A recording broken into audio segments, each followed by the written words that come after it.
As we celebrate America's 250th anniversary, we also remember the men and women who helped carry us here. Tonight, WBZ's Louisa Moller brings us the story of two local Marines, one who died in combat and the other whose mission is now to make sure we all remember the sacrifices made.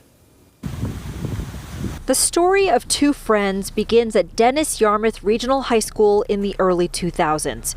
Kids who at first appeared different in the mirror. Nick was one of those guys in high school that made everyone feel like they were his best friend. Everybody loved the guy. But a call to service and fate drew them both to the Marine Corps when they were only 17 years old. So we had an idea of the magnitude, but not truly. But when you're that age, you don't really have much of an idea of anything. Yeah. And you think you're invincible. That's where it takes off. Andrew Colville and his best friend, Nick Xiarhos, on a journey through injuries at boot camp, nation building in Iraq, and a fierce deployment to the Helmand province of Afghanistan. Nick wasn't slated to go, but he begged a senior officer to join the fight. We're invincible. Like somebody else might get wounded or killed, but it's not going to be us. My thought honestly was Nick and I will be home in 7 months drinking some Jack Daniels and talking about this. Then, in 2009, the story brought Andrew to bended knee beside the coffin of his best friend. I just could not believe it. And then once I did believe it, it just completely devastated me.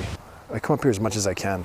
Now, 17 years after Marine Corporal Nick Xiarhos was killed by a roadside bomb in Afghanistan, his fellow Marine, his friend, is determined to tell his story through film. It's like 11,000 Marines all spread out across Helmand. It's a documentary called Living the Dream. Here's Nick's father, State Representative Steve Xiarhos, explaining why. Nick's last words to us, he yelled into the phone from Afghanistan, and he said, "Dad, I'm just tired, and I can't wait to come home, And I said, "Nick, take care of your Marines, and you come home to me."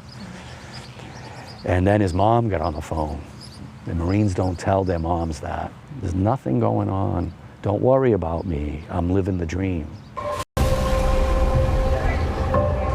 Living the Dream is bringing Andrew all over the country to interview the Marines who knew Nick the best, even a 3-star general who lost 193 Marines under his command. I want to tell Nick's story so that the whole world knows who he was, what he sacrificed, and the legacy that he leaves. And also, in the process of that, tell the story of a whole generation of Marines who all volunteered and were all living their dream.